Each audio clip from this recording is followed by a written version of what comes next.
Soyez les bienvenus dans cette seconde partie qui est la suite de la première partie que nous avons commencé l'autre jour. Alors, me voici à nouveau dans Gantt. Nous allons essayer d'ouvrir le projet que nous avions commencé l'autre fois. Donc, je peux ouvrir en faisant double-clic et nous avons le projet qui est devant nous. Nous avons donc le projet devant nous et nous allons faire les autres réglages qui restent au niveau de l'affichage surtout. Donc nous venons au niveau de l'affichage, on vient au niveau de préférences. Donc c'est là que tout va se jouer. Donc nous avons préférences, nous avons langue, la date, etc. Nous pouvons même, si nous le voulons, changer ici, là où nous avons dans Project, nous pouvons changer ça et mettre notre propre logo. Quand nous allons le faire, ça ne va pas s'afficher tout de suite, mais quand nous allons reprendre encore à nouveau,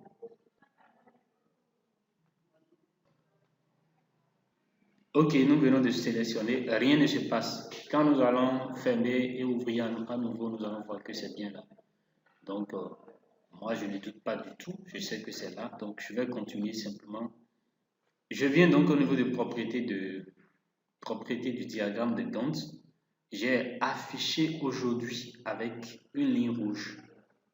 Ça me permet de savoir là où je suis sur le projet parce que ici on ne voit rien. Quand on regarde, on ne voit rien. Donc je vais sélectionner ça. Date début, date fin, oui. Il va permettre de me délimiter pour me donner des précisions. Maintenant, ici, ça c'est... Regardez très bien ce que nous avions. Voilà. Il n'y a pas d'information, il n'y a pas là où nous sommes actuellement. La seule chose, c'est que ça nous a mis études de marché. Nous sommes à l'étape études de marché, et c'est vrai. Mais c'est tout, parce que nous sommes à l'étude de marché ici. C'est tout ce qu'il a mis. Nous voulons avoir plus d'informations. Donc, en dessus, il me demande ce que je peux mettre. En dessus, je peux mettre le nom du responsable, qui est responsable de cette tâche. En dessous, je peux mettre le nom du projet, le nom de la tâche. Je mets le nom de la tâche. À gauche, je peux mettre quoi? Par exemple, la durée de la tâche. Et à droite, je peux mettre quoi? À droite, est-ce qu'il y a d'autres informations que je n'ai pas mis? Je peux mettre la progression de la tâche, si je veux. Donc, quand je vais valider, nous allons observer ces changements tout de suite. Je dis OK. Donc, vous voyez, nous avons à ce niveau Kagecom qui s'occupe de l'étude de marché. Nous sommes à 0%. Ça indique la date de début qui est de ce côté et la date de fin. On devrait terminer le 23 octobre. Donc, nous avons tout. Ici, ça devrait faire 6 jours. Ici, 5 jours. Donc, partout, nous sommes à 0%. Voilà, parce qu'on ne l'a pas dit qu'on a démarré. Donc, à ce niveau, nous avons la date de début, la date de fin. Nous avons les informations qui se sont ajoutées. Et ça a l'air un peu plus sympa, un peu plus intéressant. Nous pouvons changer la couleur si nous voulons. Donc, je viens par exemple au niveau de l'étude de marché. En venant au niveau de l'étude de marché, j'ai plusieurs possibilités pour pouvoir changer les informations. Je peux faire double-clic. Et là, je verrai que j'ai la planification, j'ai la couleur que je peux changer. Par défaut, c'est la couleur qui est là. Mais si je veux, je peux changer la couleur. Voilà. Couleur par défaut, je peux choisir. Je dis que moi, je choisis pour cette tâche de façon précise. Je choisis cette couleur. En dehors de ça, qu'est-ce que je peux choisir? Je voudrais avoir... Voilà. Je valide d'abord. Je voudrais avoir aussi l'avancement. Voilà, l'avancement. Je peux laisser ça. Je peux aussi prioriser les choses. Voilà. Est-ce que cette activité est plus importante ou pas? J'ai la possibilité de pouvoir paramétrer. Je laisse donc cette partie. J'ai la possibilité de changer aussi le graphique, de changer l'apparence. Tout se passe, vous voyez, à ce niveau. À ce niveau, nous avons l'air d'avoir un truc bien plein. Je peux changer l'apparence comme je veux. Si vous voulez, je prends ceci. Date de début, ou plutôt, là, c'est quoi?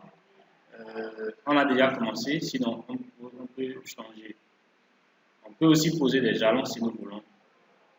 Je préfère qu'on s'arrête là.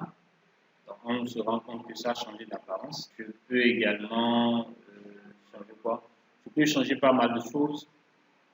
Je reviens par exemple au niveau du second. Qu'est-ce que je peux changer? Si je veux, je peux changer la durée. Je peux aussi personnaliser les choses. Est-ce qu'il y a des choses à personnaliser ici? Je ne pense pas. Voilà, je reviens au niveau de général. Donc, que ce soit la couleur, que ce soit la priorité, que ce soit qu'est-ce qui reste là. Je pense que c'est l'essentiel de ce qu'on peut planifier. On peut revenir, voir au niveau de l'option, voir s'il y a des choses ici au niveau de préférence. Est-ce qu'il y a des choses de façon générale? Apparence, police de l'application, police de barre. Qu'est-ce qui est là? Utiliser le format date personnalisé, langue française, la date. C'est le format de la date, c'est-à-dire day, month, years. Donc, si je ne voudrais pas que ça s'affiche comme ça, par exemple, nous sommes le 8, etc. Je peux changer ce que je veux. L'apparence à ce niveau, je peux essayer de changer l'apparence comme je veux.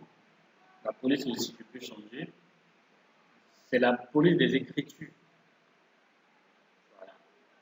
À ce niveau, qu'est-ce que je peux changer encore là? C'est l'apparence toujours des graphiques. En dehors de ça, les ressources, on peut changer la couleur ressources. Je pense qu'on n'en a pas tellement besoin. Voilà, on n'a pas tellement besoin de ça. Ici également, on n'a pas tellement besoin de ça. Ici non plus. Ici, c'est une vue d'ensemble. Donc, je pense que c'est vraiment l'essentiel puisque je voudrais montrer le plus, c'est de voir comment nous pouvons changer l'apparence. Et peut-être avec vos questions, je pourrais revenir sur les aspects que je juge vraiment négligents, insignifiants. Je peux revenir sur ça pour voir. Je vais récapituler ce qu'on avait fait. On revient au niveau du projet, on crée un nouveau projet, on va paramétrer. On vient ici, au niveau du paramètre. Voilà, on pourra préciser, donner des informations générales. On pourra également, au niveau du calendrier, changer le calendrier ou pas. On pourra également définir le rôle si on veut. Ici, nous voyons que nous avons le fournisseur, vétérinaire, etc. Après ça, nous sommes revenus au niveau de ressources, définir les ressources dont nous avions besoin. Voilà, on a défini. Ici, on a déjà tout défini. Après ça, on est revenu au niveau de tâches, créer les tâches, ajouter, soit fait CTRL-T pour définir. Enfin, nous sommes venus au niveau de éditer, préférences, pour régler tout ce qu'il y a comme préférence. On peut faire davantage de réglages, il suffit de fouiller, de voir, vous allez voir. Il y a pas mal de choses que nous pourrons faire. Au niveau des ressources aussi, on peut même définir les ressources. Lorsqu'on était en train de définir le taux horaire afin de voir, d'avoir ce que cela peut nous coûter. Donc, cette deuxième vidéo s'est consacrée spécialement à l'apparence, comment nous pouvons visualiser les choses. Sélection par exemple, voilà, nous sommes là au niveau d'aujourd'hui. Quand on met aujourd'hui, il va mettre, il revient là uniquement. Nous sommes là, donc c'est de là à la fin qu'on verra chaque fois. Je peux reculer, voir tout le projet, je peux avancer. Je peux demander le chemin critique. Le chemin critique d'un projet, d'une planification, c'est quoi? C'est l'ensemble des tâches successives sur lesquelles il ne faudrait pas du tout connaître de retard. Si on connaît de retard, tout va changer.